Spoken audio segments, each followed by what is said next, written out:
Bonsoir et bienvenue dans le journal. Dans l'actualité de ce lundi, ils seront 1 582 346 candidats à la conquête des précieux sésames que sont le CFPE, le BEPC et le baccalauréat.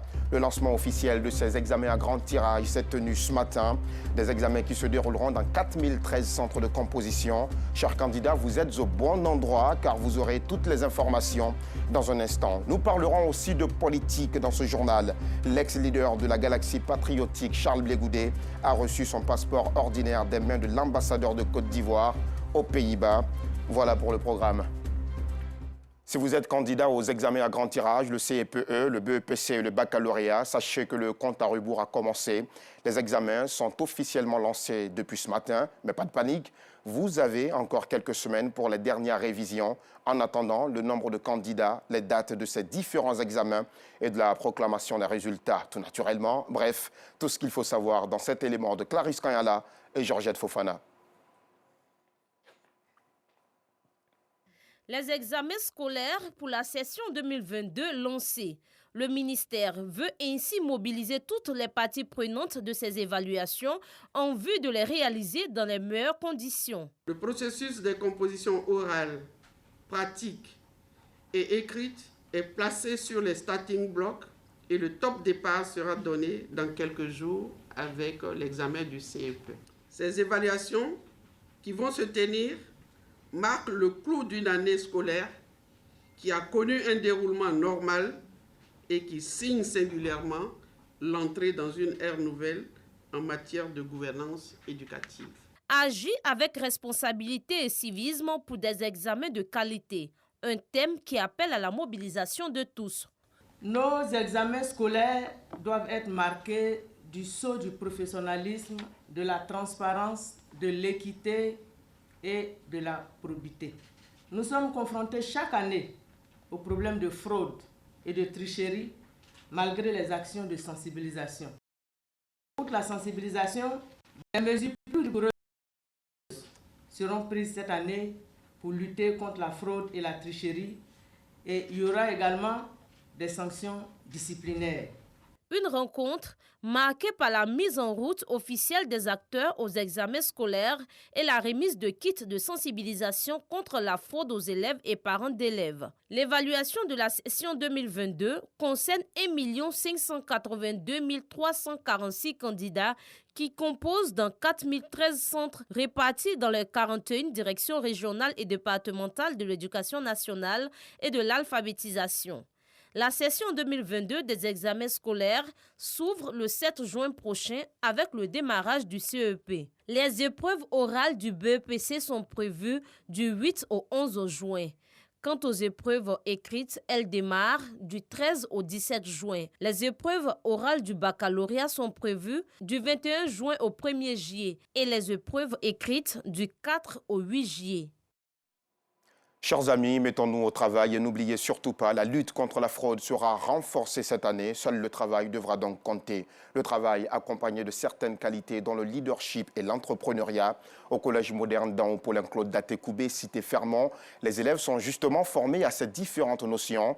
Ce vendredi, une conférence débat y a été animée. La thématique centrale, leadership et entrepreneuriat, indicateur de réussite pour les apprenants en milieu scolaire. Joël Gosset.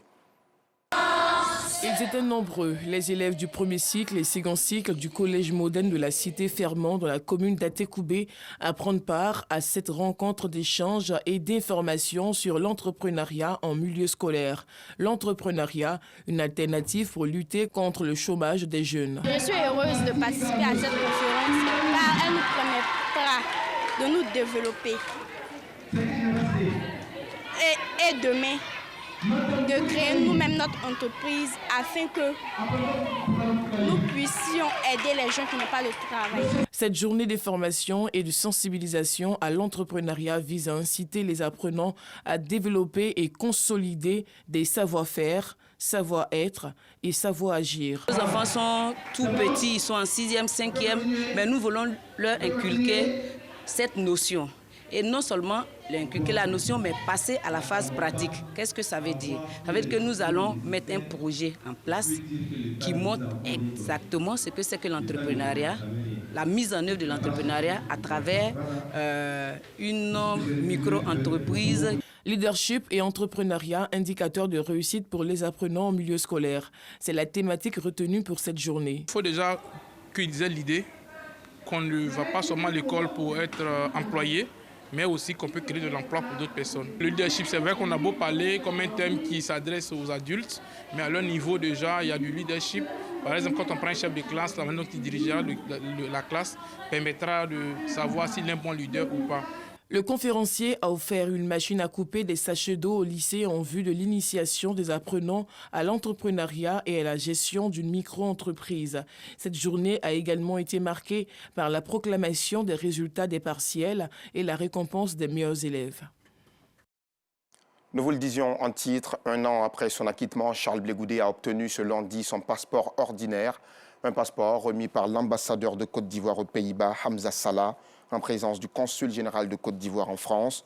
L'ex-leader de la Galaxie patriotique a été acquitté par la Cour pénale internationale, reconnu non coupable des accusations de crimes contre l'humanité perpétrées lors de la crise post-électorale de 2010-2011 en Côte d'Ivoire, une crise qui a fait plus de 3000 morts.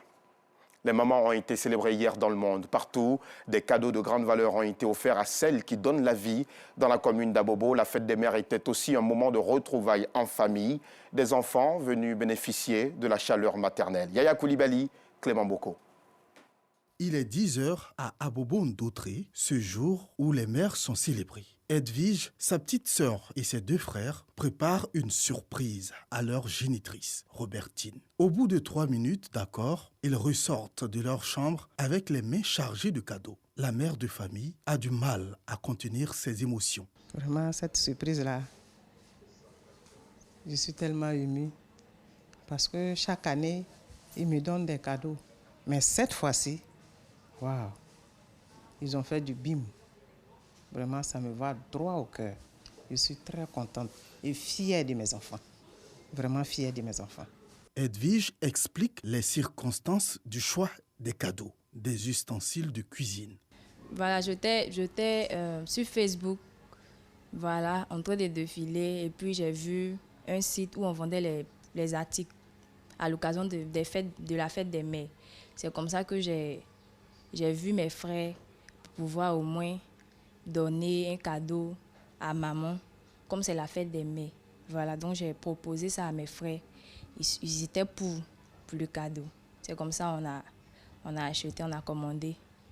Et puis, on lui a fait un cadeau. Chaque année, nous concertons pour donner un cadeau à maman. Issouf, fils adoptif de Robertine, quant à lui, il trouve une opportunité de bien déguster les bons plats dans de belles assiettes. Quand la sœur, elle m'a montré, elle a montré à mon grand frère. Et ensuite, mon grand frère m'a fait signe. Donc, il a vu que, bon, on sait que maman concernant les plats, c'est la meilleure, quoi, en fait. Donc, du coup, il a vu que c'était encore plus bon, quoi. Toujours dans la commune d'Abobo, Ndri ne cache pas sa satisfaction face au cadeau qu'elle a reçu de ses 6 enfants. Je suis content. Je suis heureux même, je suis content. J'ai prié pour mes enfants pour que prochainement ils puissent me donner beaucoup plus que ça. Pendant que ces mères sont célébrées, certaines mamans semblent indifférentes face à l'ambiance qui prévaut. Thérèse et Blandine, toutes 2 mères, n'ont pas reçu de cadeaux de leurs enfants. Pour cause, le manque de moyens financiers de ces derniers. Mes enfants n'ont pas encore les moyens pour m'offrir des cadeaux, donc ils m'ont souhaité bonne fête. Mes enfants n'ont pas les moyens encore de m'offrir des gâteaux, parce qu'ils sont à l'école. Tout comme elle, Mama Koulibaly, mère de 8 enfants, dont 5 garçons et 3 filles, en pleine cuisine, se réjouit de la marque de bienveillance de ses enfants à son égard, à défaut des cadeaux. Les enfants n'ont pas eu de cadeau pour me donner. Gros cadeau qu'on m'a donné, elle m'a appelé pour me saluer.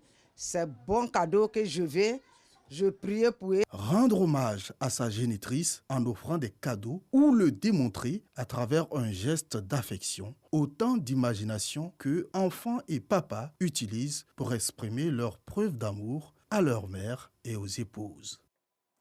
Et la fête des mères s'est poursuivie jusque tard hier et encore ce matin dans plusieurs communes d'Abidjan et des villes de l'intérieur du pays.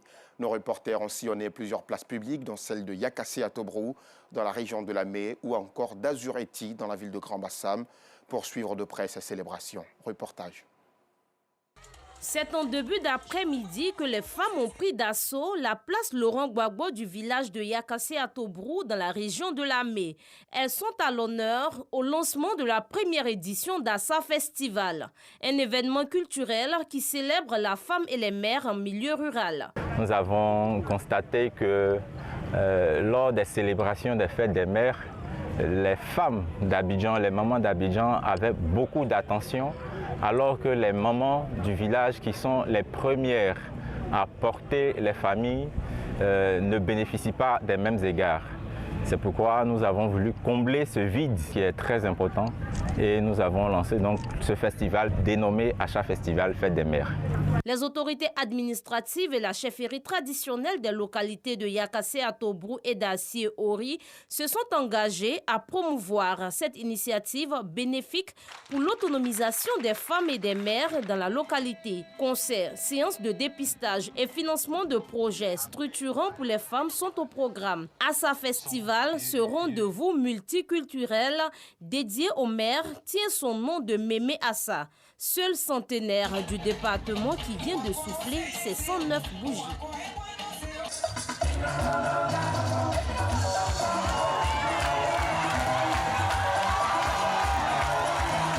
Ambiance festive à Azureti, village situé dans la ville historique de Grand-Bassam. Ces femmes se sont donné rendez-vous à la place publique du village pour célébrer la fête des mères. Une célébration organisée par l'association Soutiens ton prochain. On est content parce qu'il nous a honorés. En tout cas, il nous a honorés. On est beaucoup contents. Occasion pour Mamadouba Kamara, troisième adjoint au maire de Grand-Bassam, par ailleurs parrain de la cérémonie, d'offrir des présents aux femmes du village. À Bassam, nous sommes tous unis et en sorte que nous avons unifié six ethnies dans une même cérémonie. Je constate que le peuple Zima, ou on va dire la population d'Azureti, est une population accueillante et est une population aussi hospitalière. La cérémonie de la fête des mères organisée par l'association Soutiens ton prochain est à sa deuxième édition.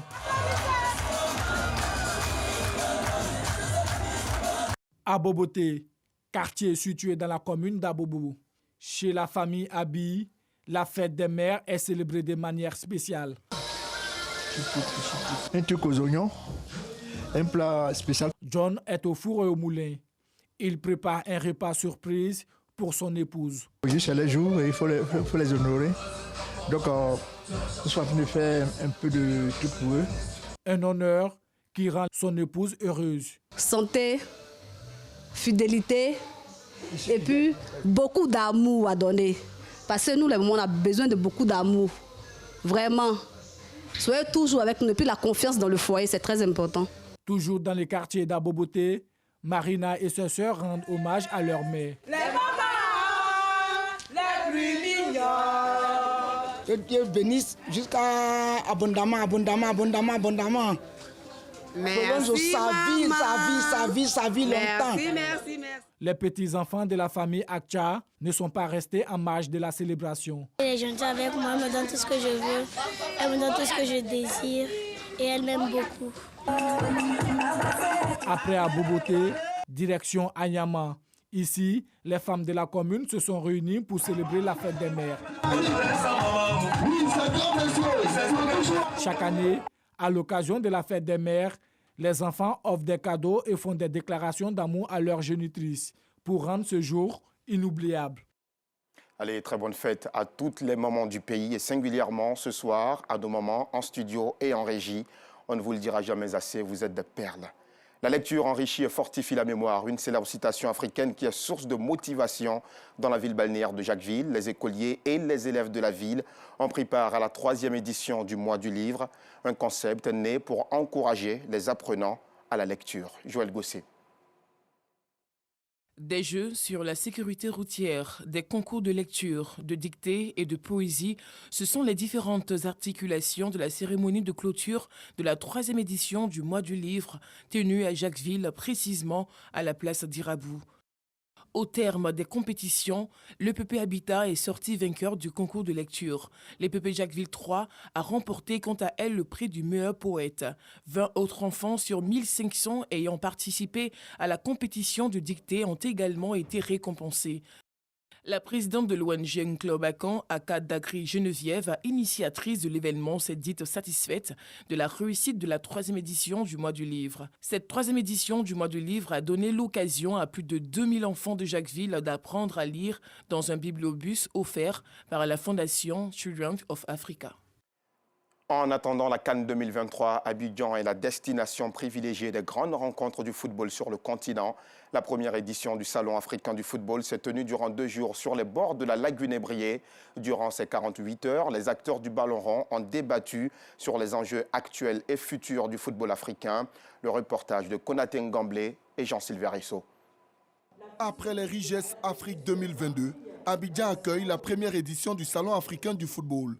Une plateforme continentale de rencontres et d'échanges entre journalistes, personnalités connues et reconnues du football, dont Bernard Lama, champion du monde 98, et autres acteurs pour débattre des problématiques du ballon rond et agir pour son développement. Il faut développer l'écosystème du football sur le continent africain, sinon on aura toujours des enfants qui vont prendre des bateaux, qui vont tenter des choses qui ne devraient pas tenter parce qu'ils n'ont pas accès sur place, là où ils sont, ils n'ont pas accès à leurs rêves. Nous positionnons ce salon comme le 2e plus grand rassemblement continental du football après la CAN, de sorte que chaque année avant CAN, nous ayons ce salon-là qui serve de tremplin pour préparer les CAN, pour impulser des réflexions positives au développement du football africain. Des échanges qui ont enregistré la participation de Paulin Claude Danho, ministre ivoirien des Sports, et son homologue Serge Nkondé de la République démocratique du Congo. Les deux personnalités ont exposé la politique sportive de leurs pays respectifs autour du thème « Football africain, quelle solution pour aujourd'hui et demain ?» Des contributions et échanges qui mobilisent les acteurs du football africain autour d'un objectif commun. Hier, c'était le RIGES, aujourd'hui, c'est le Salon africain du football. Et demain, ça sera d'autres opportunités que nous voulons encourager pour que l'écosystème du sport se consolide et que le sport devienne vraiment un enjeu de développement économique dans notre pays. Je voudrais à ce que sur toute l'étendue de l'Afrique en général et de l'Afrique noire en particulier, ce genre d'initiatives soit multiplié pour que notre football s'émancipe. On aimerait que la prochaine édition se fasse chez nous à Kinshasa pour le bien de tous les sportifs et amoureux du football congolais et africain. La remise de distinction aux différentes personnalités a clôturé en beauté cette première édition du Salon africain du football. Rendez-vous est pris pour la République démocratique du Congo, pressentie pour accueillir la 2e édition. Au Tchad, une centaine de personnes ont été tuées et une quarantaine blessées il y a une semaine dans des affrontements entre orpailleurs dans le nord du pays. Tout serait parti d'une banale dispute entre 2 individus qui a dégénéré, a affirmé par téléphone le ministre de la Défense, le général Daoud Yahya Brahim. Les affrontements ont opposé des orpailleurs clandestins venus de tout le pays, mais aussi des États voisins comme la Libye, le Niger et le Soudan. 250 sarcophages et 150 statues de bronze ont été découverts dans la nécropole de Saqqara, au sud du Caire, la capitale égyptienne. Cette trouvaille est la dernière d'une série de découvertes marquantes dans la région. Vous en avez certainement entendu parler, le site de Saqqara, situé à un peu plus de 15 km au sud des célèbres pyramides du plateau de Gizeh, est classé au patrimoine mondial de l'UNESCO. Saqqara est connu pour la célèbre pyramide à degrés du pharaon Djeser. Et cette note moins joyeuse, au Brésil, le bilan des pluies torrentielles s'alourdit dramatiquement.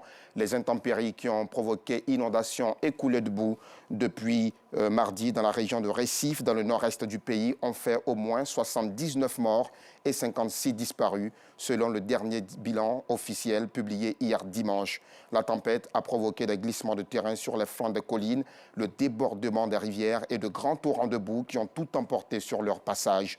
Lors d'une accalmie, quelques 1200 hommes disposant d'hélicoptères et de bateaux ont repris dimanche la recherche des disparus et des personnes isolées. Beaucoup de tristesse aussi. Depuis hier au Népal, 21 corps ont été récupérés et des équipes sont à la recherche du 22e. Tous des passagers d'un avion qui s'est écrasé dimanche 29 mai. L'aéronef s'était abîmé sur le versant d'une montagne dans l'Himalaya. L'autorité avait confirmé plus tôt lundi que l'avion avait subi un accident à une altitude de 4420 mètres dans la zone de Sanoswar de la municipalité rurale de Sasang, dans le district de Mustang, c'est à l'ouest du pays. Elle n'a pas donné de détails sur la cause. Et c'est sur cette triste information que prend fin ce journal. Merci de nous avoir suivis. Rendez-vous demain à 12h30, puis à 19h30 pour la grande édition.